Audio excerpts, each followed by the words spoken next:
Good evening. My name is Warrell Blow, and I'm the manager of the Margaret Hostel. I would like to acknowledge the traditional custodians of the land on which we are today and pay my respects to elders past, present, and emerging.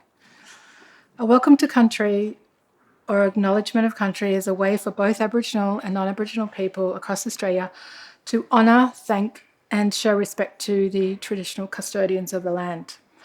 For Aboriginal people, the land is a part of our identity and of who we are and where we belong, and is important to our wellbeing on every level. Margaret Hostel was founded in 1983 and named after prominent Aboriginal activist, renowned author, actress and survivor of the stolen generation, Margaret Tucker. Aunty Margaret Tucker was removed from her family as a 12-year-old and placed in domestic service. Aunty Marge went on to accomplish many achievements in her life, including an MBE for her work and contributions to Aboriginal rights and the arts. Her biography, If Everyone Cared, is as appropriate today as it was when she wrote it in 1977. The Margaret Tucker Hostel is the only Aboriginal service for young women aged 15 to 18 years of age. Some of the young women we work with are young mothers with infants experiencing or are at risk of homelessness. We find in our service the main driver of homelessness for our young Aboriginal women is family violence. The Young, Smart and Deadly program is an extension of this respect, and it has been designed to offer healing and support by strengthening the young women's connectivity to country, culture and community, which is a key part to their wellbeing. An important part of the Young, Smart and Deadly program is the visiting female elders. This enables the sharing of their wisdom, insights, humour and stories of survival with the young Aboriginal women needing our service. It strengthens their cultural connections and the cultural safety of each young woman, giving them a stronger sense of their identity, an identity that has been injured from past intergenerational trauma, for example, the stolen generations. The hostel board, management and staff are very aware of this trauma and how it is still impacting our young Aboriginal women and children today. This was our key motivating factor for our application. Connecting with the female elders safely is not a given in the lives of these vulnerable young women accessing the hostel. It is an important relationship that helps build their sense of identity, well-being and understanding of where they belong, which are all key factors in developing good mental health, resilience and good physical and emotional well-being. When all these things are actively fostered and nurtured, the suicide ideation reduces, their mental health risks subside, the addictions are not as active, which are all key factors required in building respectful relationships.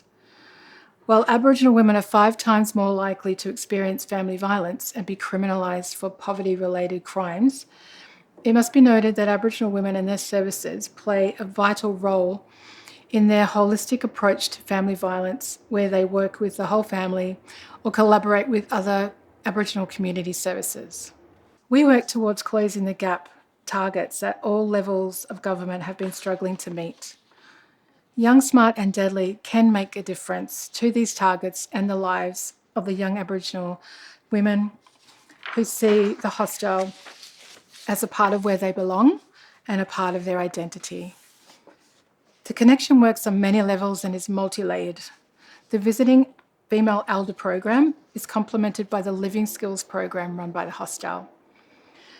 This is where the young women are taught everyday living skills such as cooking, laundry, planning, a menu and shopping.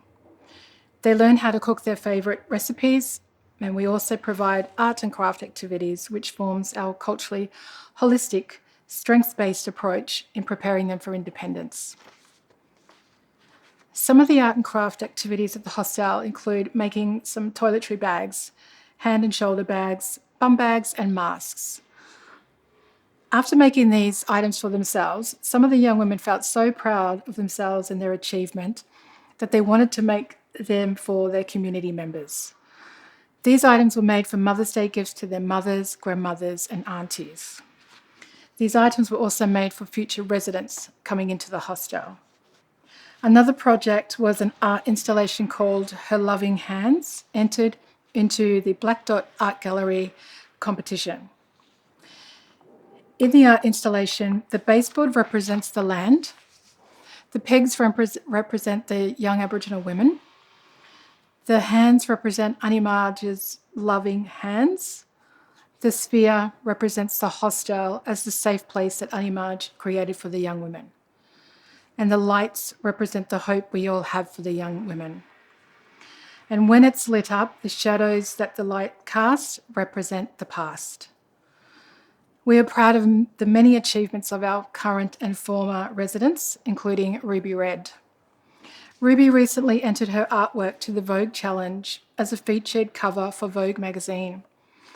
The challenge was for people of colour from Australia and New Zealand to develop an image of themselves for the front cover.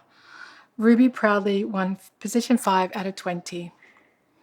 Ruby exemplifies the spirit of what we set out to achieve at the hostel by providing culturally holistic support. In closing, by partnering with us, we can journey together, realising the dream or vision for the present and future generation of young Aboriginal women and their children.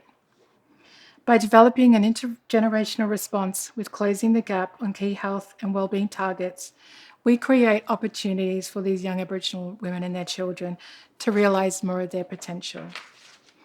We are also fulfilling the legacy of Aunty Margaret Tucker, who was able to realise her potential against the odds and make a significant contribution towards reconciliation. We at Margaret Tucker Hostel feel that this is such a great partnership opportunity. Thank you.